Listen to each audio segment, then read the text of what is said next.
Hi, this is Justin Colletti. You may know me from Sonic Scoop, but today I'm with Plugin Alliance, talking to one of the most prolific, one of the most influential, probably one of the most respected keyboard players in like the history of modern music. Guy who has been playing with Dream Theater since 1999, their longest running keyboardist. He played with Dixie Dregs. He's released a whole bunch of stuff under his own name. His name, Jordan Rudess. Jordan, thanks so much for joining us today. Hey, Justin, good to be here, man. Absolutely thrilled to be talking to you. I'm used to your face from like magazine covers and so many interviews, and people are just absolutely freaks for your playing. You've got such a distinctive style. Dream Theater, your work with them and your solo work, I think has just been tremendously influential across an entire genre. And excited to talk to you a little bit today about your process. My excuse for talking to you today is that Plugin Alliance, who are helping us put on this conversation, have just put out a plugin from WedgeForce called WedgeForce Matcha, a plugin that really accurately emulates the sounds of heavy electric guitars. And Jordan was playing around with that. Like I said, I want to talk to you about your process, getting sounds in the studio, translating them to live. But before we do, I've been seeing you doing a lot more videos lately, and you did a little sample video with WedgeForce Matcha. What were some of your first impressions on that one? Yeah, very, very cool. I love that kind of thing. Goes over very well with a majority of my fans who are into the rock side of what I do. And I put together actually a pretty long video, which I shared with the Plugin Alliance people. And but I took a small bit of that so far, just like one clip, and put it up on my Instagram and my Facebook. And like in a matter of like 8 hours, it got like 40,000 views. So everybody was like, "Oh my God, Petrucci's out of a job," and making all these funny comments. And of course, he's definitely not out of a job. But I was flattered that that they thought that the sound was that dialed in, and that's pretty amazing. I mean, it's I've of course, and some of us have known for a while that keyboard players are the kind of kings when it comes to the sonic world.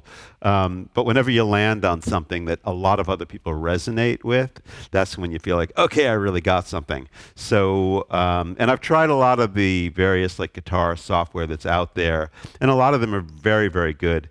And I would say that the WedgeForce Matcha is excellent. I mean, I quickly called up that software, and I called up one of my favorite effects plugins, but in seconds I was able to get sounds. I was like, okay, let's start recording, because this has got to be captured. Very inspired. It's just incredible what one can do. And what I liked about the Matcha software is that it's very clear. There's not a lot of stuff on there to confuse you. It's very musician friendly. The experience is good. You just basically call it up and you start playing. So that's amazing, and that's what I did. And so I got the sounds quick. It was easy, and it was obviously effective for me and also for all the people who were checking it out. Yeah, it's pretty remarkable to see you, shredding on keyboards, and it sounds like someone shredding on electric guitar.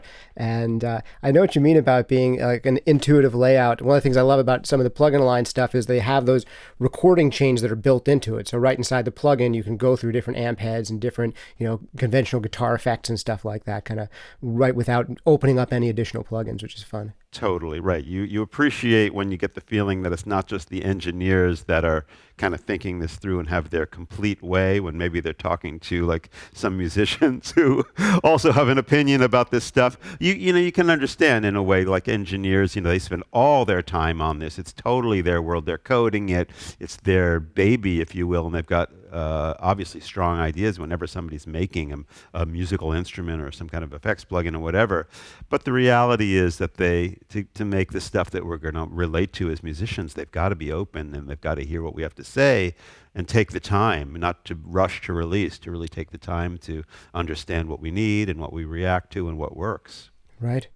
Well, for people who want to hear you playing this, if they want to try it themselves, they can go to plugin-alliance.com. You can try that or anything else they put out for free over plugin-alliance.com. But if they want to check out you playing it, what's the best place to reach you on Instagram? I know you've been doing more and more video there lately. Yeah, I love Instagram. It's a great platform for me. I've been using that more than Facebook. Basically, I'm about Instagram and Facebook and YouTube. But the best way to reach me and the fastest way to hear what I'm doing is on my Patreon, because I started a Patreon kind of out of this whole, crazy thing that's been happening with the pandemic. I realized after playing so much live and giving away so much, and it was a joyous experience, really.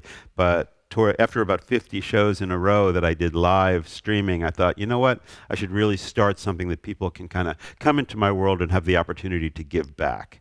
So I started this Patreon. And it's been it's been an awesome way to start a community and to bring people into my sonic spaces before anybody else. So very often if I do something like with the matcha or whatever, I'll do my thing. I'll post it on Patreon and let them experience it and enjoy it. And then later on, I'll share a bit of it with the rest of the world. So it's kind of like set up like that. Very cool. And that was going to be my next big set of questions for you is live performance these days. Because one of the big things about a band like Dream Theater and your kind of playing is not just hearing it on recordings. Dream Theater have sold, I forget, as of I was looking at the numbers, and as of 2012 or something, they'd sold 12 million records. So it's got to be higher than that. But a big thing for a band like Dream Theater is experiencing that live. When you're experiencing the kind of musicianship that you or Petrucci or all of you guys have at your fingertips, really seeing it, experiencing it in person, appreciating the craft of it is so big. So what have your live performances been like? I know you have that bug of needing to play live. So how have you been scratching it, and what have your live shows and live streams been like in this kind of quarantine era? Yeah. So as soon as the quarantine happened, I had this kind of immediate need to play and to share. And I've got this beautiful 9-foot Steinway Grand in my house, which is one of the reasons I love to be home. And just as a way to kind of heal myself and hopefully heal others, I had the inspiration to start off very simply and just do streaming. Just put the phone down literally on the side of the keyboard and just call up Facebook and just go and just play. And because of my fan base all around the world, it's a wonderful thing because literally I can do that. I can decide, I walk into the other room, I put the phone down, and I'm connected to 500 people that are enjoying this, whatever I'm improvising, whatever I'm playing. It was just so healing for me to do that. And I got so much feedback that it was also meaning so much for them. Good stuff. Great stuff, man. Now, one of the challenges here is you're so normally used to playing in a relatively large group. This isn't just guitar-based drums, Dream Theater. Right. And I imagine these days it's mostly solo gigs. Have there been any ways where you can do collaboration with other performers in this context, or has that been still a big challenge to overcome? Well, that's another challenge. I haven't done anything online with the guys of Dream Theater, but I've done a lot of duo stuff, not real time, but I'll send out a passage to somebody and, they'll play, and then I'll put the two things together, and all of a sudden we've got a little split screen, cool thing that happens. Did a bunch of that. One of the fun things I did was with Jesus Molina, who's a great keyboard player. We put something together. I'm going to do something with Marco Parisi that's really, really fun. And there's been some various Instagram musicians who I've been working with. We've been, musicians are creative people, and we've been trying to keep the creativity alive. At the same time, I'm really interested in software that allows you to jam, and I've been starting to research that more heavily. People have been telling me about things like Jam Kazam, and there's this software that Karma out of Stanford has been working on. A gentleman named Chris Chafe, his project for the last many years has been Jacktrip, which has been an audio platform to do jamming online as well. And there's all kinds of things coming out now. Everybody's more focused on that. So I assume over the next period of time, we'll be seeing more of that kind of thing happening, in real time and streaming. Well, pandemic or no, if everyone cured tomorrow, I think that there's still demand for that, and it's still the future one way or another. So great stuff. And speaking about new technology, I'd also love to hear, so I don't want to keep you the entire day. I've got to ask you some questions, not only about live, but about studio. We're talking, on the channel of guys who make a tremendous number of such cool plugins. I'd love to get a sense for you using both software and hardware in the studio and in live situations. I remember when you were early on with Dream Theater, you were using the Kurzweil stuff a lot, and then you kind of transitioned over to the Korg Oasis. And you have a lot of hardware that I can see here in the shot in your space.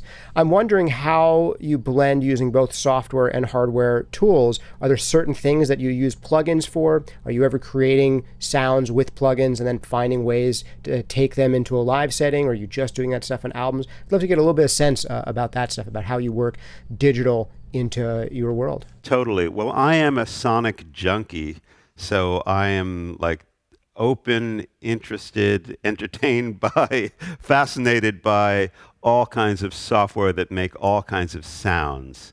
So it's a funny combination in my world, because those of you who know my on-stage appearances with Dream Theater know that I go out there basically with a Korg Kronos, and that is, 95% of what's happening on that stage. And generally what I do to make that happen is, if I use something in the outside world that's like a software plugin or whatever, I'll sample it so I can then have it inside my Kronos. I always ever since I got into this stuff, I love the idea of using an instrument that was so powerful where I didn't have to jump around and, like, for instance, lift up a phrase before I was done to have to reach over and play another keyboard, which is a funny thing because people think of me as a prog keyboardist, and prog keyboardists, they're supposed to have a mellotron and a clavinet and an electric piano and this and that. And I was always like, you know what? I care more about the music, and I just want to make sure that I'm really focused on it. So I do things like I do splits and layers and all this stuff, and I'll get all my sounds in there.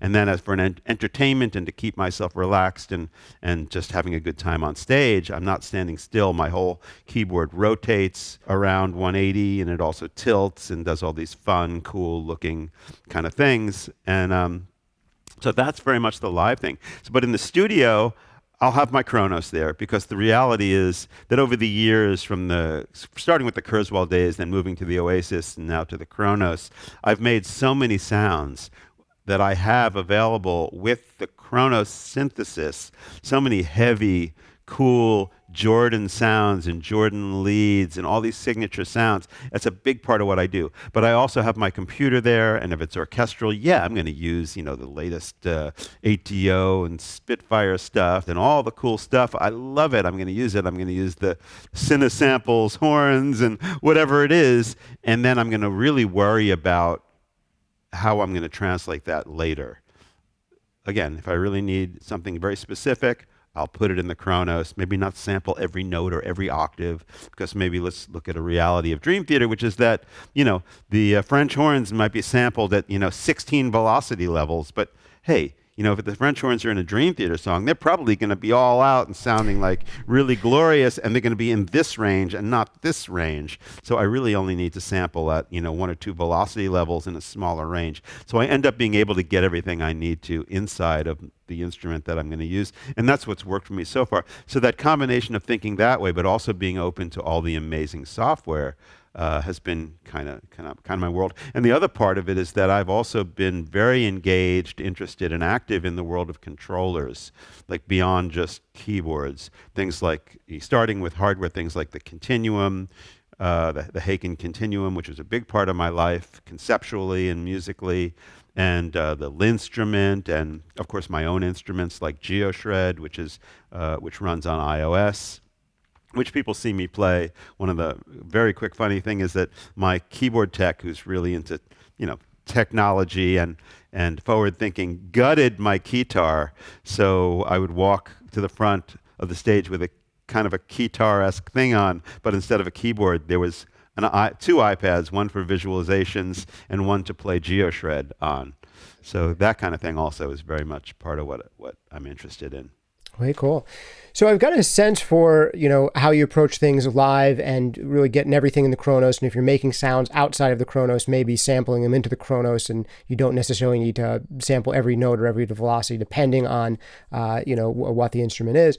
I'm curious, in the studio, if things become different, particularly on your solo works, because I imagine you're sometimes going for different kinds of sounds in your solo works than what you would find with Dream Theater. Can you give us a sense for how your approach differs, if at all, when it comes to your own records under your own name? Absolutely. That's a good question. I mean, when I'm making my own albums, like my last album, which is called Wired for Madness, basically the name rings true because, being the sonic junkie that I am, I have a tremendous palette of sounds, and it's all inside the box at this point. Backing up a little bit, not that many years ago, I would compose something and I'd have the sounds running all around the room, and every synthesizer in the room was receiving MIDI. So I'd have to get up and like tweak things until one day my buddy Steve Horlick came in the door and he said, "Wow, what are you doing?" And I was like, "What do you mean, what am I doing?" He says, "How do you have the energy for this?" And I was like, "What are you talking about?" He says, "Well, I would never be able to do that." I still didn't know what he was talking about. He was like, "Well, I just work in the box." And I didn't even know what that meant. I was like, "In the box?" He says, "Yeah, like just with the software, keyboard, the computer, and you do that." Well, fast forward a year after that, and I was working in the box and thinking, "Man, how the hell did I have that much energy to like walk around the room and like you babysit all these instruments?" I mean, I still have my instruments around the room. I love them, but I'm not really using them that much. It's more about, I need an analog sound, so I call up, an analog piece software that emulates analog gear. If I need a guitar sound, I call up Matcha. It's just that way. I just have a great time with all these plugins, and I'm so into it. And I'll run. It's not unusual for me to have like 80 tracks of all this different stuff, to the point where I'll explode my computer in mid-project. I have to go, "You know what? This is not going well. I need to upgrade my system." Question for you, since we're talking about plugins, do you have any favorites? And I've got to give a big shout out to Plugin Alliance. We're talking on their channel. Have you used any of their other stuff, like the Oberhausen or any of the other tools that those guys have? Yeah, they're doing some really great stuff. What is it, Unfiltered Audio, the creative? Yes, they have the Lion and the Biome and stuff like that. That stuff is amazing. That developer, I forget his first name, but he is just so talented, and it's so deep. And whenever I look at that, literally, as I'm scrolling through my different plugins and choosing, I always, go to that one. I go, "This one is cool." And I remember being and the way I got turned on to it, I was at one of my engineers' houses. I was doing vocal tracks, and we were just looking for something that was a little traditional, but also added like a spacey thing. Because, a lot of times in my world, it's got to have a little bit of a trippy edge to it or whatever. And he was like, "Oh, I got the thing." And he called it the Biome thing. And I was checking it out, and we were playing with some of the sounds. So I was like, "This is really, really cool." And then I remember meeting the guy who developed it and him showing me his synthesizer and thinking, "Okay, this is fantastic." That's one of those programmers that goes deeper than usual. So that's a really, really good one. And the Oberhausen one is really great too. It has a great sound. It's got that really, really super classic sound. So they're on a good, for a company that makes a lot of different stuff, mostly stuff maybe for engineers, mastering engineers or whatever. The synthesizers that they're coming out with, they're on a great start. It's all good stuff, which is good to have that kind of quality control, to get that start. Good stuff. Well, it's been fascinating talking to you, Jordan. I really appreciate you taking the time today. If you guys want to hear more from Jordan, check him out on his Instagram, his Facebook. You just look up Jordan Rudess, but also his Patreon, where he's given special concerts to his followers. He'll put snippets up on the other channels, but if you want to get him at his finest and his most complete, then you got to hear him on the Patreon. So definitely check it out over there. Jordan, thank you so much for joining us today. It's been super fun chatting with you.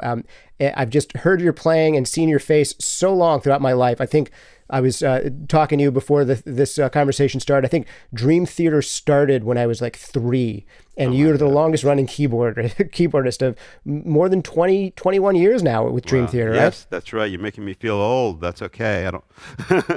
I can handle it. But yeah, it's been quite a run with Dream Theater. It's been awesome. And and I think there's a lot more energy and a lot more music to come out of us. We're actually going to be going back to the studio pretty soon to start our next album. I'm really excited about it. The energy really hasn't died down at all with the group. It's still, we're, totally driven to create cool stuff. And I think we can still play in 13/8 and, all the different time signatures and do what we do. The fingers are still moving. Everybody's in good shape. So onward into the future. Good stuff. Well, definitely check out Jordan on his Facebook, on his Instagram, on his Patreon. And also check out, what was the name of that iOS app that you have coming out with all these models? Absolutely. GeoShred, all one word, GeoShred, GeoShred. People can just type that into the iOS App Store and they're going to find it, right? That's correct. Good stuff. Awesome. Jordan, he has used Matcha. It's been Jordan Rudess approved, and he knows good guitar sounds and shreddy guitar players like nobody's business. So if it passes Jordan's test, then it passes the test, period. And if it passes his fans' test, it also passed the guitar test, period. Right. The fans He's have used spoken. Biome. He's used the Oberhausen. Thanks again for taking the time, and check out his Instagram page where you can hear him playing Matcha in person. Absolutely. And thanks, Justin. It's been a lot of fun. Okay. You want to try this stuff out for yourself? You can find them at plugin-alliance.com. You can try out all these plugins that Plugin Alliance makes totally for free at plugin-alliance.com. If you don't have the Mega subscription bundle, you should, because all these new plugins that come out, you'll just have them now. So it's probably one of the best steals in the world of plugins. So definitely check it out. This has been Justin Colletti of Sonics Group today on the Plugin Alliance channel. Thank you guys for hanging out with us. See you next time.